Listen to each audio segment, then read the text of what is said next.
And now I would like to invite here to the stage Olena Kushner, that we already know from the panel. Give her a warm welcome. And also,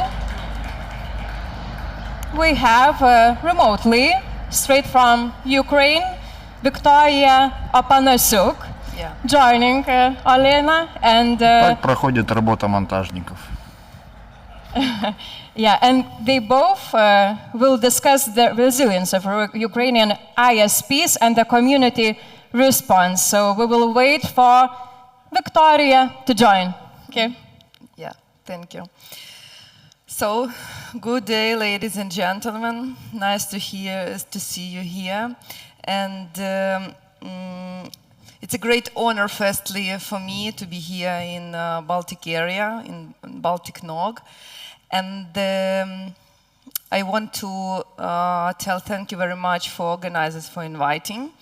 And I think that sharing the unique experience of Ukrainian ISPs in the difficult conditions really a very important topic. Firstly, for Baltic area. So, let me introduce myself. My name is Olena Kushner. I am co-founder of the Ukrainian ISP provider WebPro. I'm also the member of different associations in Ukraine. My company is LIR, we are the member in the RIPE community. Also co-founder of Network Operators Group of Ukraine. Today, Ukrainian specialists overcome huge obstacles and bring telecommunication networks to a new level of stable operators despite all the destructive conditions. And it means that as I stay here, that we are still alive. And now I'm ready to share our main challenges which we face it every day. Blackouts, of course, constant missile attacks, destroyed infrastructure, constant cyber attacks, dangerous working conditions, mobilization of employees for military services, theft of Ukrainian resources, and the most difficult situation in frontline zones with theft of Ukrainian resources and all these challenges. Maybe here will be better to see. As my very good friend said, fairy story, Wikipedia, I know everything. Google, I can find anything and anyone. Social media, I know everyone. The internet said, without me, you are nothing. And electricity, ha ha ha, nice try. It means that blackouts, it's a very difficult challenge, and over 3 years of full-scale war, more than 63,000 energy infrastructure facilities were damaged. And in 2024 alone, missile strikes and daily target shelling of energy infrastructure facilities led to the loss of about 10 gigawatt of generating capacity. 93 billion in energy sector losses by the end of 2024. This is a short report from the Ministry of Energy of Ukraine. We use different technologies, and some of them you can see here. And this is the official statistic from Ministry of Digital Transformation. And as you see, PON technology is most popular technology in Ukraine. My company, for example, use only fiber optic to build, And we build the technical side with first category of energy. It means that 2 routes of energy, uninterrupted power supply systems, and generators. And for us, easy, of course. But for PON, they from one hand easy, but from another hand harder, because if on the cable the internet present, it is not mean that end user has internet. So that's why Ukrainian ISPs trying to improve the technologies. And as you see, first photo, it is from Kherson region. And providers use Starlinks, especially in cities from the after the occupation. The Russia had completely destroyed, stolen, and removed all telecom infrastructure in the area, and people just come to the central square of the Kherson, just have possibility to call their relatives and charge their phones. Next photo, this is a photo from my technical side with power supply systems. And in Ukraine, the waiting list of lithium batteries to buy was from 6 till 8 months.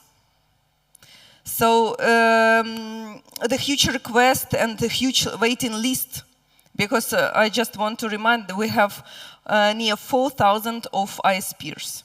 You can imagine the situation with uninterrupted power supply systems. Next photo is a know-how, which we became shelters of unbreakability. What it mean? It means that here anyone can find free internet. For example, this photo, because my company, the Pro company, provide free internet in this shelter. You can find free coffee, tea, and users had possibility just continue their work if they haven't internet at home. And even students continue their studying, even the manicures continue to do. It's really very crazy, but it means that Ukrainians are really unbreakable nation and trying to think what to do, what can we do.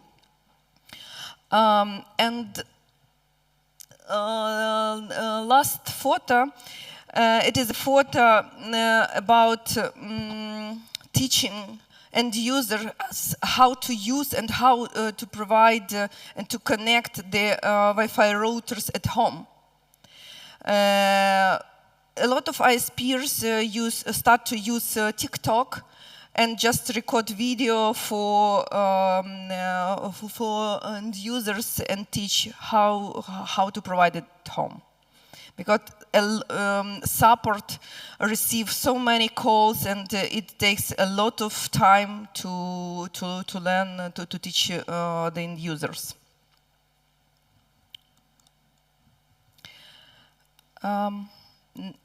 Next slide about new technologies.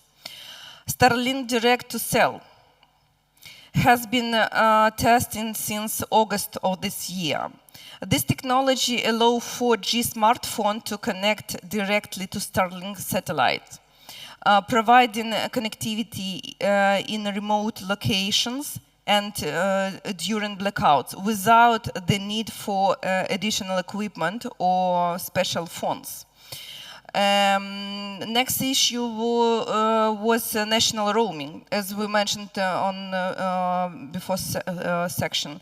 It means that service that allow subscribers of one mobile operator to use the networks of another operator, if their own operator networks is temporarily enable. So it means that every time, everywhere, you have possibility to use your mobile phone. This issue provide firstly government. They prepared the legislation to set all the mobile providers to one table, and it's really very good decision in difficult times. And Roam like at home. It is one step closer to the Euro integration, and for Ukrainians from the next year, roaming will be like at home, without extra paying. I think that it is a very good idea, and Euro integration, for faster Euro integration. So, next slide about unbreakable town in the Donetsk region. Some people think that Donetsk region already occupied it.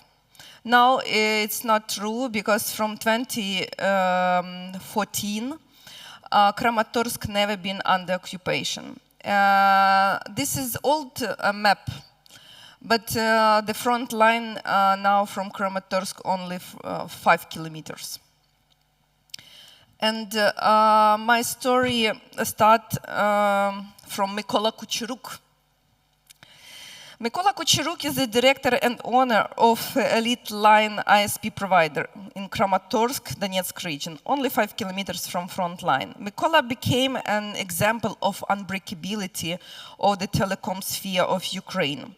During blackouts, due to a lack of employees, he personally spent not one night at the technical site to control the work of generators. In cities near frontline zones, we have problems with a lot of apps, with a lot of services. All these logotypes show which services don't work. It means that children have no possibility to continue studying.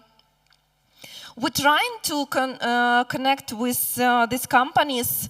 It is not all list, of course, but it is technically hard, and we received the letter that easier to block because sanction legislation, you know, and for them easier to block all Donetsk region, all Lugansk region. It's a really very hard situation. Not all subscribers pay, so ISPs are financially exhausted, and the recovery costs are grow day by day. Banks do not provide financial loans to ISP providers, even at high interest rates. Indirect loss in the digital sector of Ukraine are over 19 billion. At the QR code on the slide, you can see the link to Google folder, and there you can find a lot of photos with our critical damage, our critical infrastructure. But you can ask what to do. Building more main fiber routes. The most backbone highways you have, the harder it is to cut the country off. Always have backups. Duplicate data centers, ISPs, the collocation sites, everything. And with flash, of course, too. Use ring topology design in big cities. Avoid bridge or overpasses for cables. They're easy targets. Create few ways to cross rivers.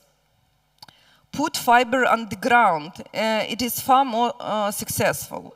We have a lot of networks using air infrastructure. Now, I know that from frontline zones, ISPs, that they rebuild their networks underground. It can help from missile attacks and other dangers. And as I mentioned before, build new technical site. Data centers are really very good issue. But everyone knows the addresses of data centers. An enemy fast. So think about this. And we recommend to build technical sites underground. Next slide about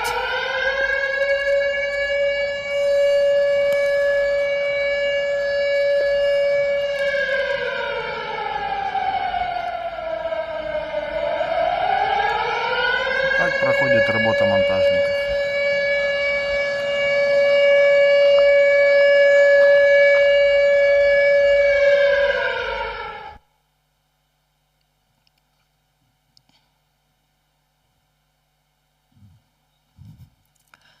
drones.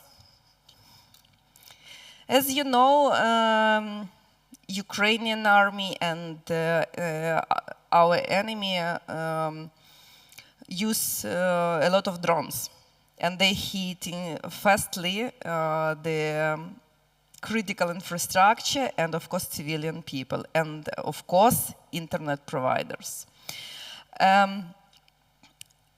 In video, you can see FPV drone when an engineer is restoring the network in Kherson.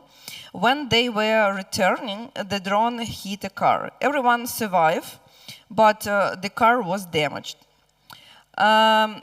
And Ukraine, of course, is still a subject of a large number of missile attacks and drone strikes every day. The enemy is very active in attacking civilian and critical infrastructure objects. In the right corner of the photo, Mikhnuk Yevgen, an engineer at the Kherson ISP online provider from this provider. He is forever 35 years old, because Russia drone killed him. On another photo is a trunk operator Atrakom. The photo was taken in Kherson and Vovchansk, Kharkiv region. The employees were injured, and these pieces of the metal were removed from the bodies of the engineers.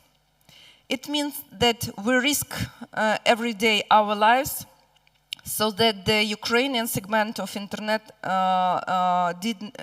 will not fragment it from the whole world. Next, let's talk about digital connection. Internet services in Russia controlled part of eastern Ukraine have been provided through Russia transit providers for many years. But 3 years ago, internet resources in Russia temporarily occupied Donetsk and Lugansk changed in front of the world, as if it were actually Russian. This region have received a type of Russification. An assimilation where the Ukrainian residents of the region have been forced to accept all things. It means Russian language, currency, telephone numbers, and of course internet services. Doug Meadery, the huge friend of Ukraine, he learn and teach the situation and provide some statistic about the digital connection. And of course, this is a new term which we should use. And I urge you to listen about digital deoccupation. What can we do? What can we make for providing some policy? All of you, the representatives of multi-stakeholders, different multi-stakeholders, and all of us should think, what can we do in providing policy? the next very good work from Aftab, from this statistic, you can see in the 12 months from 2022, more than 100 network registration have moved out of Ukraine. More than 40 of these are now registered in Russia. Some networks disappeared from the global routing table. And as you see, Ukrainian community has a unique experience of keeping networks alive during a full-scale war. We are really ready to share these knowledges with you, and of course, that's why I have a question for you. Will you come to NOG.ua and start learn from us our experience and did not do our mistakes, or try to build your resilience by your own? And now I warmly invite all of you to Lviv to learn Ukrainian experience, because ISP experience is a different experience with data centers and trunk providers. And some of you can find all needed information, because as far as possible you start to prepare, it will be easier for different disasters. Not, of course, if war started. And now, together with my colleague and my friend Viktoriia Panastyuk, we will tell you more about NOG.ua. Viktoriia Panastyuk online. Hi, Viktoriia. Viktoriia, she's also co-founder of NOG.ua. And another example of resilience in the telecom sector was the first international conference that we initiate and held in June of last year. After the invasion, telecom sphere from the whole world unite around a common mission: keep Ukraine connected. And if somebody never heard about this project, I urge you to find the website of Global NOG Alliance, because they are our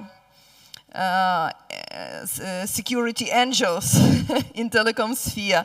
And of course, Ukraine telecom sphere need cable splicers, some equipment, marshrutisators. Of course, not new. If you have some old for us, it will be very good. And I still remember the call from René Fichtmüller.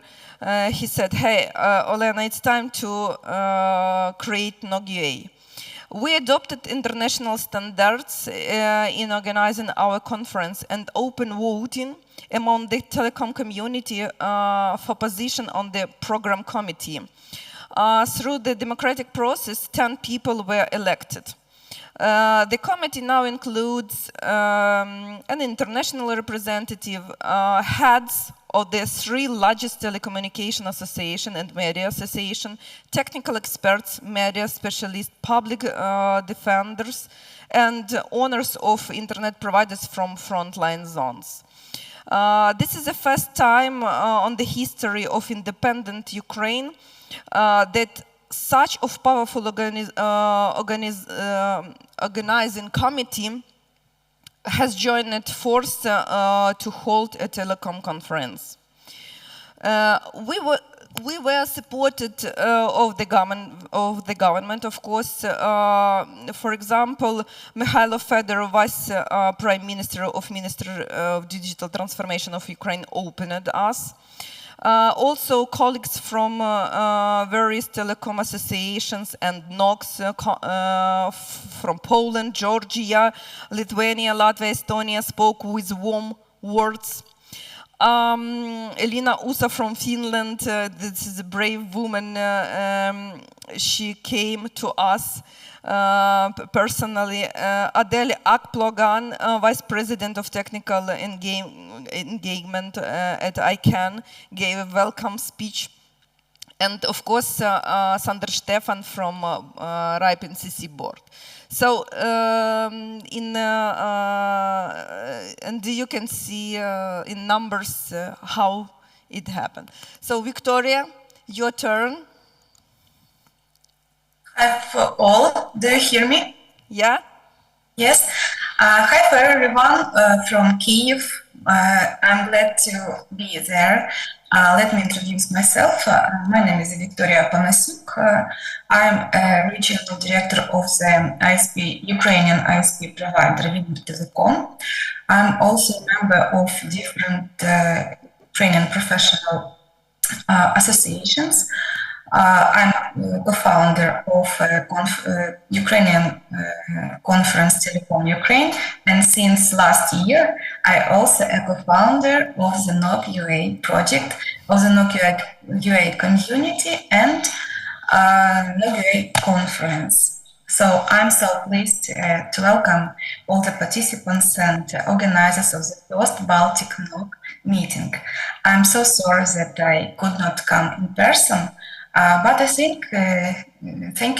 thank you very much, all of you, for the opportunity to speak with you today. I wish you all success and interesting conference and inspiration for further development of the BalticNOG. So, continuing Olena story about our courage to found NOG UA during the war in Ukraine last year. I want to focus on the goals we set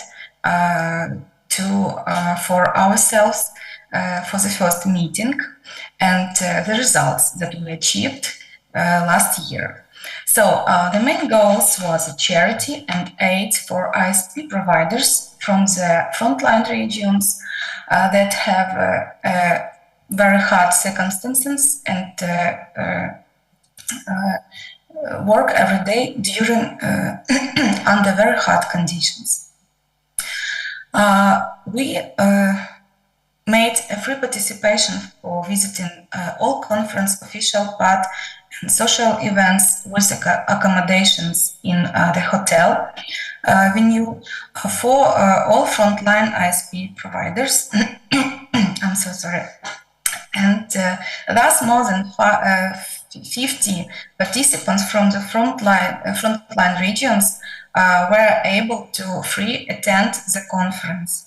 We donated also every 10% from all paid tickets for grants for ISP providers from frontline regions. Thanks to this, and thanks to our general sponsor, the DeepNet company, we awarded 5 grants of 2,500 euros for each for the purchase of cable products to 5 companies from the frontline region. So the conference also was attended by a Canadian donor, the company Equality, which selected and awarded 7 certificates for cable products with a nominal value of 6.5 kilometers each of them. So we achieved our goals, and internet providers from the regions where their constant sharing were able not only to relax with their colleagues, to share their experience, but also many of them received valuable aid for restoring their networks. So during our meeting also, we took the opportunity to talk in detail with frontline providers and record 8 interviews with representatives of the Kherson, Sumy, Dnipro, and Kyiv regions about the unique experience and ensuring network resilience in the wartime. These interviews share experience recommendations on how to maintain network operability, how to ensure energy independence, and how to quickly rebuild networks so that people stay connected. These interviews were processed by the working group BSOP task at the RIPE NCC and documented because the experience of Ukrainian operators can be useful not only during the war threats, but also during all natural and other disasters. So next slide. As for the interviews, you can find them on the YouTube channel of the NOG-UA.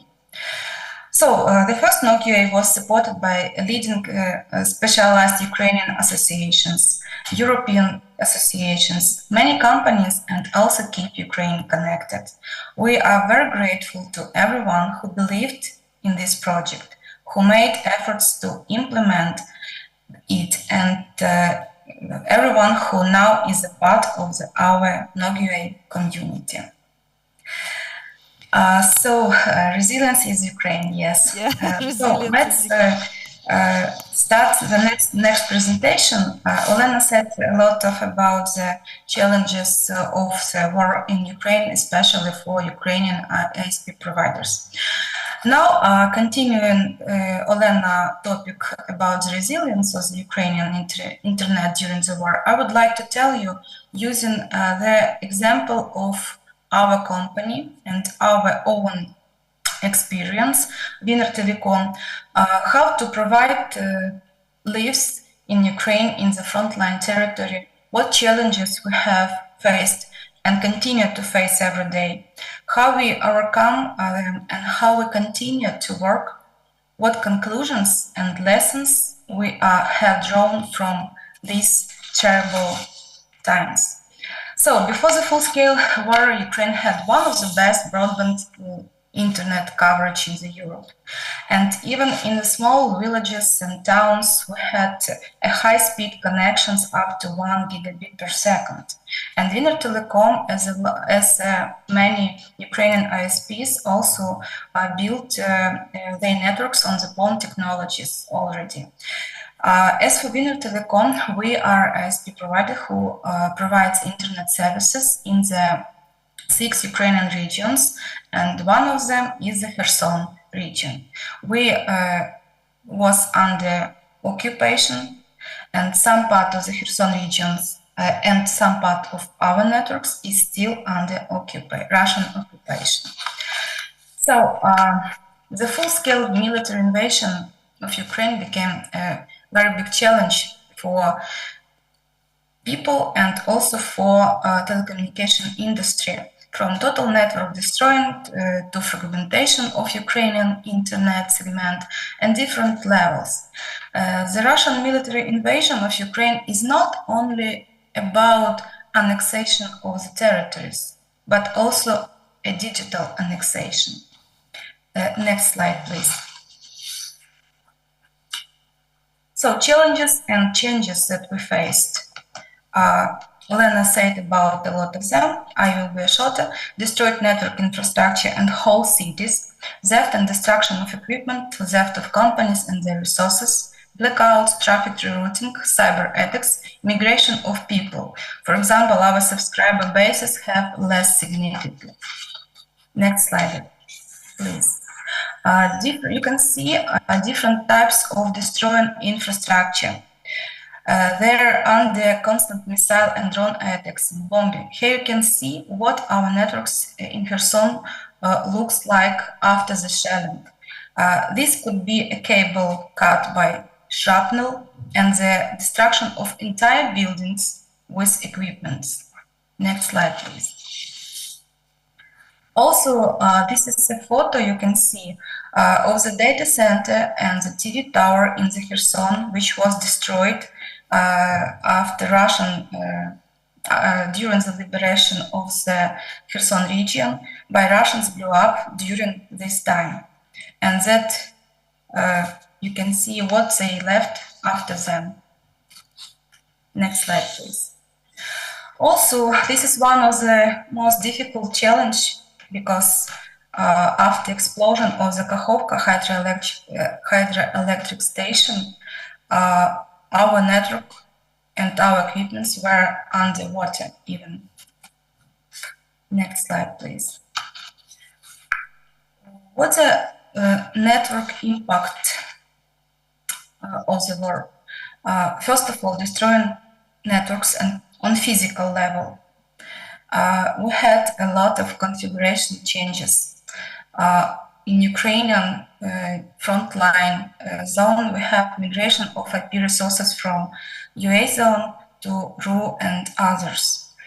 We have traffic and connectivity changes, and of course, drop the SLA access network during the blackouts. Next slide, please. When we say about the social impact of the war and the network problems on society, we can divide it issue to the two parts. First, to look for this impact in the territories controlled by Ukraine and in the territories that occupied. First, social impact to the territory controlled by Ukraine. Destroyed networks and blackouts led to many changes in daily life of Ukrainians and their internet behavior.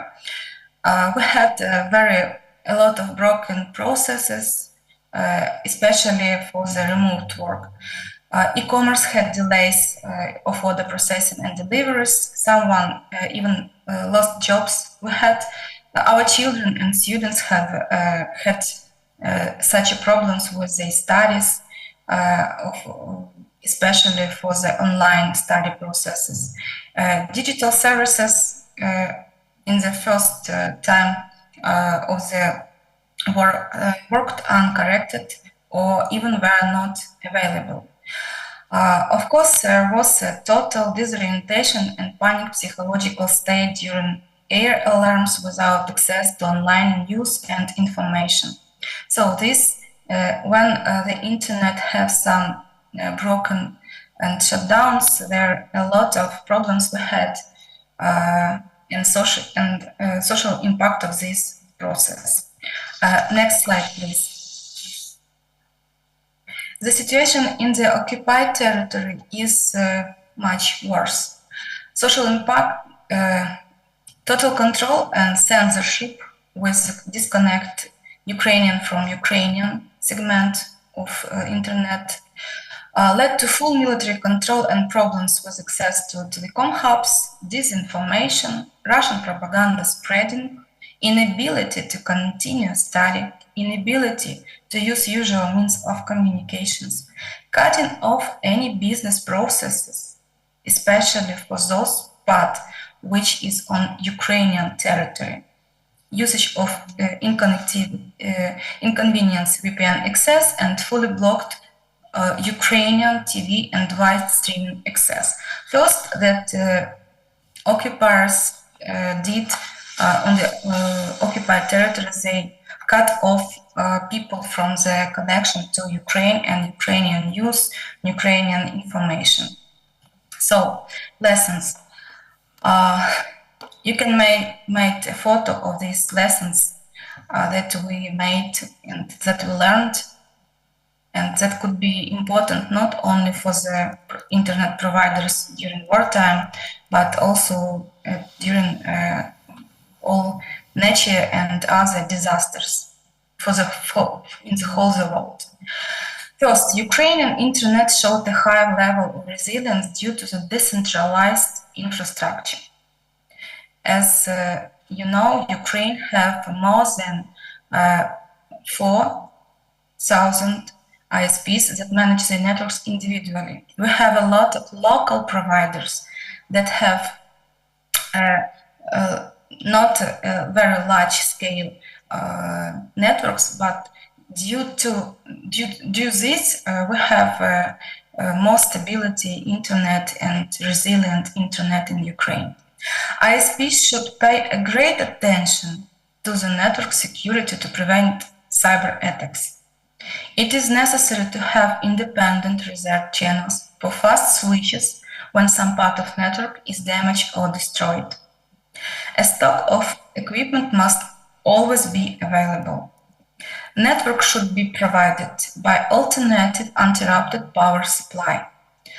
All access, be very careful, but many ISP providers in Ukraine faced on that some access to some programs, some servers, some part of the network where only on one person, it can be engineer or technical director, and when one of them was damaged, anyone can have access to this part of the network. That's why all access to all levels of the network management should be documented and available not only for one person in the company. We should take care about information we share on the internet, and also it is important to have a plan for fast relocation. Next slide, please. So, time is absent. Yes. It is last my slide. We learned a lot of lessons, how to make good decisions, how to live in the horrible times. And thanks, I want to say many thanks to everyone who helps Ukraine and our internet providers in this difficult fight. And all I want today to wish everyone is peace. Thank you very much for all. So, if you want to know more, welcome to Ukraine.